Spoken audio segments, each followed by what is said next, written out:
An ancient hunter could see a lion coming. He could hear hyenas beyond the fire. He could run from a snake, crush a scorpion, or drive a predator away with a spear.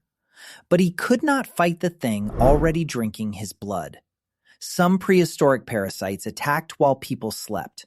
Others entered through bare feet, contaminated water, or a single uncooked meal. One could grow inside a human body for years. And the parasite at number 1 became so powerful that it helped rewrite the human genome. There were no microscopes, no pharmacies, no antibiotics. Ancient humans did not even know these organisms existed.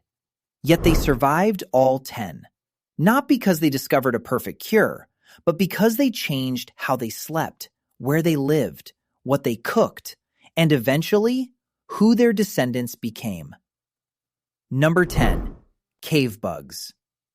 The first bedroom may also have created one of humanity's oldest nighttime enemies. Thousands of years ago, humans often sheltered in caves already occupied by bats. Hidden inside cracks in the stone were small, blood-feeding insects from the same genus as modern bedbugs. Archaeologists working at Oregon's Paisley Caves discovered ancient remains of these insects dating from roughly 5,100 to 11,000 years ago. The species they found probably preferred bats, but researchers believe they could have bitten humans sharing the caves. Imagine trying to sleep after a long day of hunting while something crawls from the wall, feeds, and disappears before sunrise. Ancient people had no insecticide, but they possessed one defense bedbugs hate: movement. Small groups did not always remain in one shelter.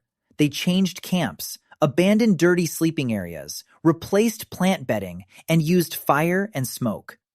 A colony that began spreading through one cave could suddenly lose its human food supply. But the next parasite solved that problem. It did not remain in the cave. It traveled with us. Number 9.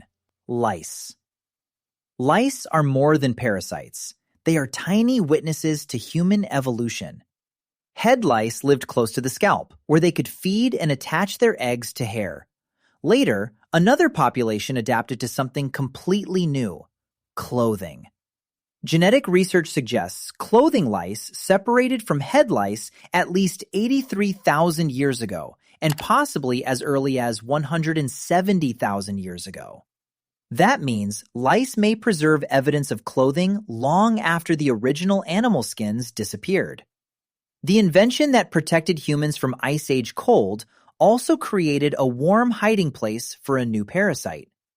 Ancient humans could not remove lice permanently, but social grooming mattered. People inspected one another's hair, removed insects by hand, aired hides, replaced bedding, and exposed materials to heat and smoke. This was not only hygiene. Grooming another person required closeness and trust. The parasite was taking blood, while the response to it was strengthening human cooperation. But lice mostly lived on the surface. The next parasite moved into a place no finger could reach. Number 8. Pinworms. About 10,000 years ago, someone in what is now Utah relieved themselves. The waste dried, survived, and became a coprolite, preserved human feces. Inside it, researchers found pinworm eggs. Pinworms spread with frightening ease. Their microscopic eggs passed from contaminated hands to food, mouths, bedding, and other people. At night, the female worm moves near the anus to deposit eggs, creating intense itching. Scratching transfers those eggs to the fingers, and the cycle begins again. In a crowded rock shelter, one infected person could repeatedly infect an entire family. Most pinworm infections were irritating rather than fatal. That was the parasite's advantage. Killing the host quickly would end its own journey. Keeping humans alive, uncomfortable, and close together allowed it to travel through generations. Ancient humans survived pinworms, partly because the parasite needed them alive. The next worm was less considerate. Number 7. Whipworms. When humans began settling and farming, food became more predictable. Unfortunately, so did human waste. At the 8,000-year-old settlement of Çatalhöyük, researchers found whipworm eggs in ancient fecal material. Permanent settlement had created an invisible trap. People lived near the same soil where waste accumulated. Eggs could contaminate hands, plants, water, and food, then return to the human intestine. Whipworms can cause abdominal pain, diarrhea, anemia, and, in heavy infections, serious problems for children. There was no single prehistoric cure. Survival depended on how many worms entered the body, the person's nutrition, and whether the infection remained light enough to endure. Over time, human behavior slowly reduced the danger, placing waste farther from living areas, protecting water, and cooking food. But early communities learned through consequences, not germ theory. And whipworms were not the only creatures spreading through contaminated soil. Number 6. Roundworms. Roundworms did not simply remain in the intestine. After a person swallowed their eggs, the larvae could hatch, enter the bloodstream, pass through the liver, reach the lungs, move up the airway, and then be swallowed back into the digestive system. The victim's own body became the parasite's migration route. Evidence from prehistoric salt miners in Hallstatt shows that roundworm and whipworm infections were widespread. A single female roundworm can produce enormous numbers of eggs, allowing contaminated hands or food to keep the cycle moving. Most infected people survived because light infections could persist without causing immediate death. Heavy infections were different. They could steal nutrition, obstruct the intestine, and weaken someone already facing hunger. For ancient humans, surviving the worm often meant winning a race. Could the body keep absorbing food faster than the parasite damaged it? At number 5, the parasite did not wait to be swallowed. It entered through the skin. Number 5. Hookworms. A barefoot person steps on warm, contaminated ground. The skin looks unbroken. Nothing appears to happen. But microscopic hookworm larvae can penetrate the foot, enter the bloodstream, travel through the lungs, and eventually attach to the intestine. There, they feed on blood. The result can be chronic anemia, weakness, and exhaustion. For a hunter, a pregnant woman, or a growing child, losing strength could become as dangerous as the parasite itself. Hookworm eggs found in prehistoric human remains have even helped researchers investigate ancient migration routes.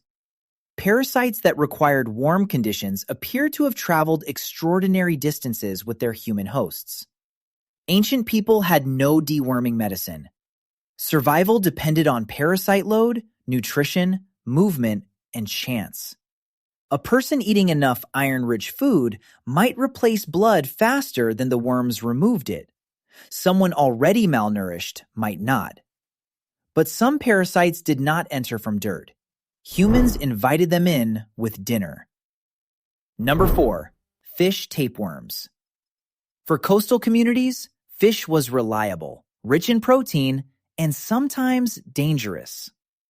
Prehistoric human coprolites from Chile and Peru contain fish tapeworm eggs, showing that people acquired these parasites thousands of years ago.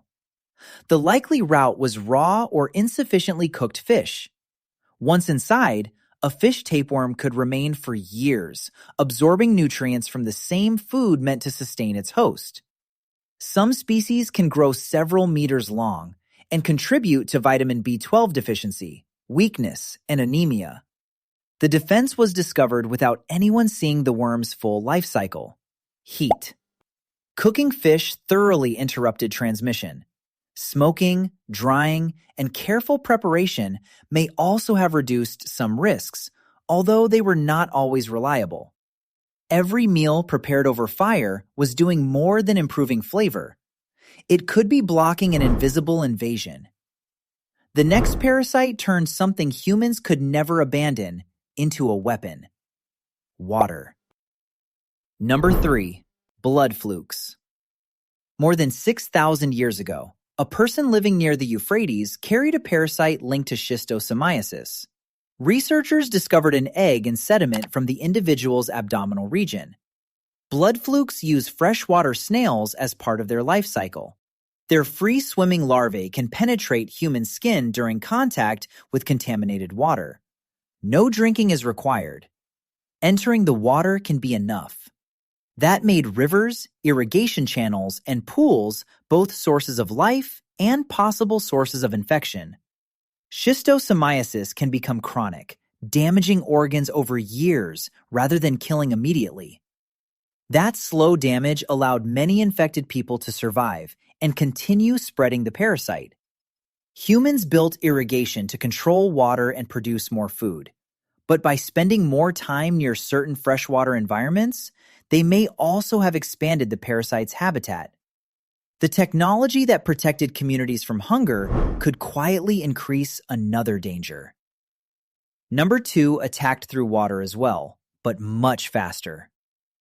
Number 2, the Dysentery Amoeba. Entamoeba histolytica is a microscopic parasite spread through food or water contaminated with human waste. Evidence suggests it has infected people since at least the Neolithic period. Some carriers experience few symptoms. In others, the parasite invades the intestinal wall, producing severe diarrhea, bleeding, dehydration, and sometimes deadly disease beyond the intestine. For a prehistoric traveler, rapid fluid loss could become fatal before the group found the next clean water source. Survival did not require understanding amoebas. It required behaviors that accidentally interrupted them. Choosing flowing water over stagnant pools, separating waste from camp, heating water during food preparation, and leaving contaminated places. The people who made better choices survived more often, even when they could not explain why. But none of these parasites left a mark on humanity as deep as number 1. Number 1. Malaria. Malaria is not caused by mosquitoes themselves. It is caused by Plasmodium parasites carried by certain mosquitoes into human blood. Once inside, the parasite moves through the liver and attacks red blood cells. Fever rises, breaks, and returns. Strength disappears. A person may feel recovery beginning, only for another wave to strike. Ancient humans used smoke, fires, shelter location, and movement to reduce insect bites. Repeated exposure could produce partial immunity. But those defenses were never complete. Malaria became such a powerful force that it influenced human evolution. Genetic variants affecting red blood cells, including traits that can reduce the danger of severe malaria, became more common in populations where the disease was relentless. Some protections carried terrible costs of their own. This is the final answer to how ancient humans survived prehistoric parasites.